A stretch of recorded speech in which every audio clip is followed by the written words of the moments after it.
The last time I posted about financial health check, and I dropped some clips about financial health check. Today we are going to be doing a video about the general financial health check featuring Mr. My name is Matthew Zachary. My name is Abba Dennis. And Mr. Abba Dennis. So today we are going to be asking them questions that one needs to ask himself personally about financial health check. When you ask this question personally and you give yourself these answers, you will know that your financial health check is intact and is in check. Question that you should keep on asking yourself on a regular basis, so it will keep you motivated on checking your financial health. One of these questions is the reason why you want to make money. What is the reason behind your making money? What keeps you motivated to make more money? So we're going to be asking Mr. Matthew. Okay, Mr. Matthew, please can you tell us the reason why you want to make money? What keeps you motivated? Well, just the way you ask, what are those things that keep me motivated to make more money? Because in reality, there are a lot of desires that a human being you keep having here and there. You can't just be walking.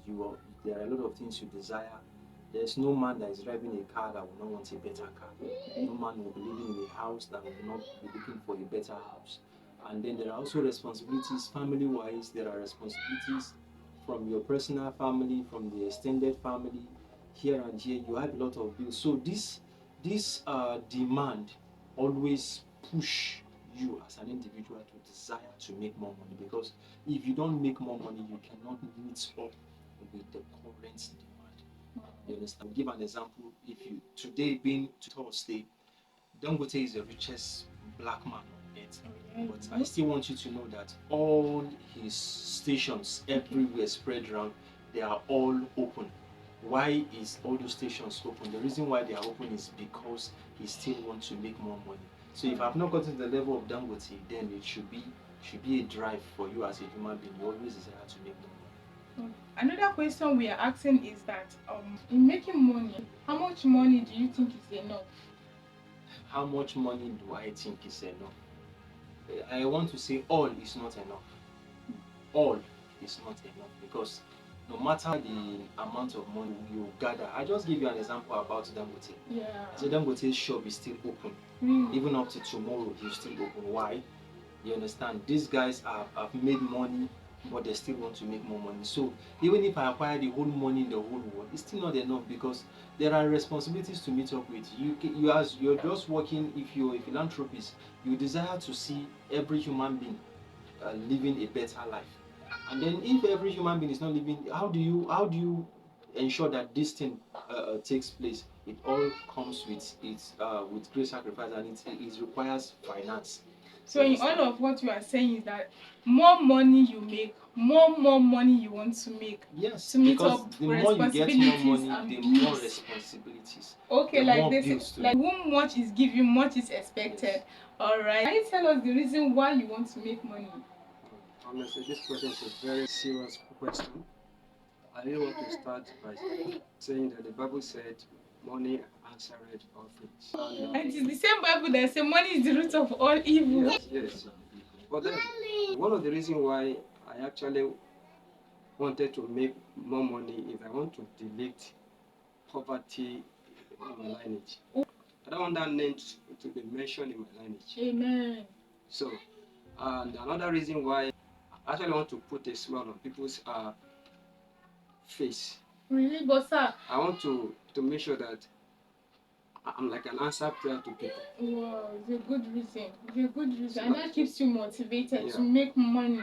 More money. Okay, I can see the reason. Another question an individual should ask himself concerning his health, financial health check is that how much money is enough? And we have asked Mr. Matthew Zachary, and we are also going to ask Mr. Dennis. So, Mr. Dennis, how much money do you think is enough to cater for your family, your aged parents, and to eliminate poverty totally from your lineage? Looking at the reasons I gave, I don't think there's a limit to which I can have one and said, I'll have it enough. No limit to making money. So, there's no money that you can have and said is enough. Like Mr. Matthew have already said. All right. The more you get this money, the more you are seeing it around you, coming up day by day. Wow.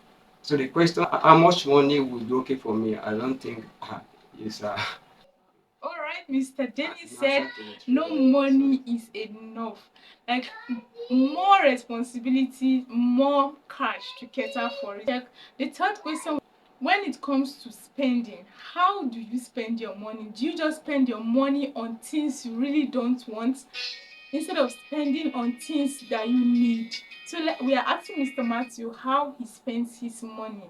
Asking me how I spent my money. Okay. Uh, the truth of the matter is that in life, as a responsible human being, you have to learn to spend wisely. Hmm. You have to spend wisely. You don't just see anything on the road and then you feel it's fine. Seriously. It's not worth it. There are certain things, a lot of things we buy, and they are not just relevant for us. So Seriously. in spending my money, I Just spend my let money learn wisely. to let go. Yes, spending my money wisely, things that are very important, things that are of great necessity. You don't just go outside and just spend anyhow. Yes. You understand? Like and, having and let me just point this also. In case you want to also you actually want to buy something, there is what we are taught in school about scales of preference. That's it. You look at these things. This You need thing I to want know to what buy, it is. how important is this item for me as at this very moment? If it's not important, there are other things you can get. You understand? You want to get a car. If you're getting a car, maybe you need a car of over 5 million naira. And then you also know that you can actually get a car for 2 million naira or even less than that, that can still serve you. And it's better for you if you're not actually doing it for to please others. If you actually the reason why you want to actually get that is because you want to see how you can help yourself one way or the other, then you should be mindful of how you're spending. Whatever you're spending, check the other way. Let there be a plan B. Can I actually do without this thing? So spending wisely. Choices, your choices. So your choices are so important. All right, Mr. Matthew, thank you for that very good one. Mr. Dennis, another question. What legacy would you want to be remembered for? What are you keeping behind? Thank you for that question. You're welcome, sir. In regards to that question, one of the legacy I would like to leave behind that after I'm no more, people can actually look behind and then to speak about me. Is that I'll make sure that as much life I see, I invest in their lives. Wow. As much money I have, I make sure that I invest it on lives, not only on physical structure. Actually, the best way to invest is to actually invest on lives, because if I invest my money on buildings, there's this time frame that this can actually last. But if I'm able to invest on lives, as I invest in Mr. A, Mr. A will also transfer the same thing to Mr. A. And that's how my memory will keep going and going. Wow, that's good. Like means he's going to invest in lives. So this is the legacy he wants to leave when it comes to his finance. Okay, let's ask Mr. Matthew. Please, Mr. Matthew, sir, what legacy would you leave? Leaving it for who? For my generation or leaving it for my family? Who am I leaving it for? When you say legacy, like who am I leaving the legacy for? For your family, for your generation, for your country, for your community at large. Okay, so financially, I want you to know that if you count the number of the wealthiest men that we have on earth here, okay, there are some basic things that you can connect to every wealthy man. One, every wealthy man does not rely on salary. Wow. Secondly, everyone that is wealthy on earth is into real estate. So in addition to what my brother said, it's a very good thing investing on human, but the reality of this whole thing is this: there are some financial things you need to investment you need to lay down for your generation, and those things involve buying of properties, because buying of properties goes this way: the property that you bought when dollar was was 100 naira. If you want to sell the property now, why I'm using dollar is because that is a funny thing, the funny country we find ourselves, where everything is being controlled by dollar. So if you're going to, the standard of living as at that time, if you want to sell that same property in years to come, it's going to be based on the standard of living as at that very moment. You understand? You can imagine a land that is close to villa, a land that is close to the president's house. If my grandfather or my great grandfather knew that the president of Nigeria is going to be living in a place like that, we easily go and stay close to that place. A land close to the villa, if you don't have more than R1 billion, you cannot go close to that place. So investing into properties also, I'm not trying to say you don't invest in human, you also invest in human, but as you're doing that, invest more on properties, because you can see you are in one challenge and you realize that nobody's even there to assist you again. People can easily change, but the properties that you have are already there in your name. You already have the documents with your lawyer. You can easily say, okay, I'm selling this property, and as you're selling it, to meet up with some basic needs. So I'll be glad I had a lot of investments I've laid down for my generation. That when they come in, look at people like Obasanjo and the rest of them. These are things that they invested on. As they are investing, our president, Mr. Bola Tinubu, is investing on human beings. He has a lot of human beings that are actually fighting for him, but he also dwell more of business. There are a lot of estates. They will tell you that he's a landlord of Lagos. Why? Because a lot of properties in Lagos, he owns them.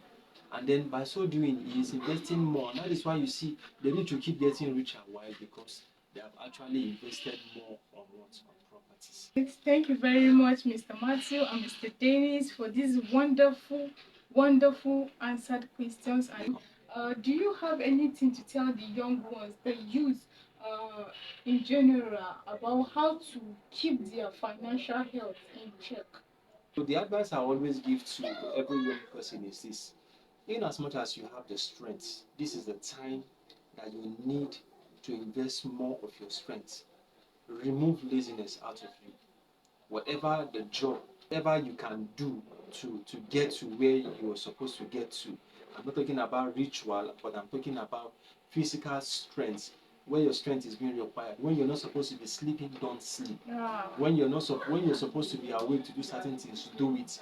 When you're supposed to get yourself involved into seminars where you get educated, go and get educated. When there is need for you to do certain job, go and do it. Stop forming that you are a big boy or something. No, you have not arrived. Your destiny helpers will just like this time. So somebody said something. He said you need to be very careful the way you carry yourself, so that when your destiny helpers see you, they will not be seeing you as the person that is going to help them. So be humble. When you're not there yet, just take it gradually. Life is a gradual process. My point here is this: take away laziness.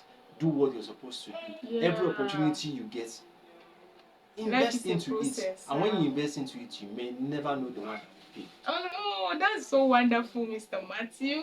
So, Mr. Dennis, please, can you give one or two advice concerning financial health check to our young ones there? Okay, one of the financial check advice I want to give to my young ones who are coming up and my family member is that, one, you should make use of your time. Very critical. Time is money, Time is money. Once Seriously. you missed it, you can never make money. So as much as you can do, utilize your time well. If you're a student, ensure that you study very hard.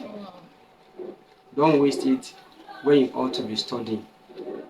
And if you're a business person, don't waste it doing something else.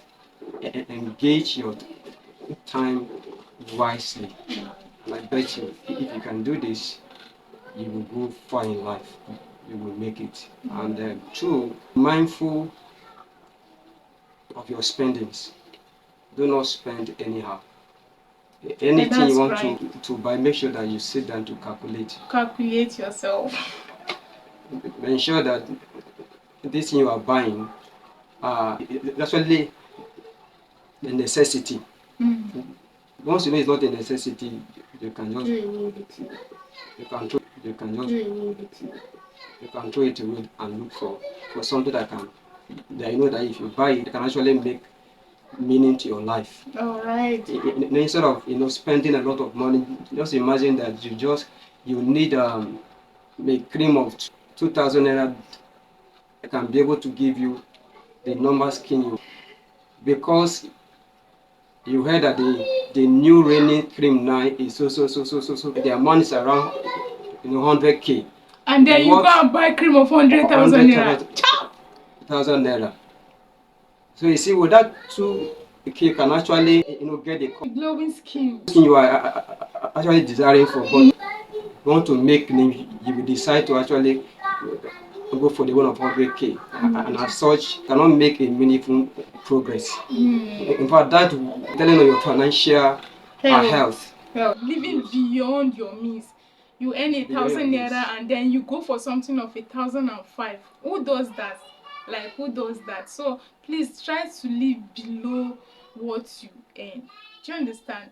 Thank you very much, Mr. Dennis. Thank you very much, Mr. Matthew. I'm so delightful for your presence today. This episode is a wonderful one because it is based on financial health check. Just as I've said earlier, health is wealth, and then your financial health does justice to your bank account. And the Bible said money is defense, wisdom is defense, but the excellency of knowledge give life to those who have it. So when you have the money and you don't have the wisdom to utilize this money, the money will vanish. Having money is never enough. You need to be financially literate. You need to read books when it comes to money, so you can be able to manage, coordinate and organize your spending, your money and what have you. And one thing I want to even add to this financial health check is that how do you teach your relatives about your ways of income? You teach them how you get some of your money, some of your income, so that assistance they ask will be reduced and you have your health in check. Teach them your ways. And then as an individual, how many sources of income, how many streams of income do you have? You can't rely on one stream of income. Literally, you hardly see someone who relies on one stream of income. Alright, having heard all of this, it is good that we keep our financial health in check. Ask yourself questions, personal financial questions, so that you keep yourself in a good health when it comes to your finances. All right, this is the end of today's episode. Stay financially blessed, stay financially healthy. Love you. Bye.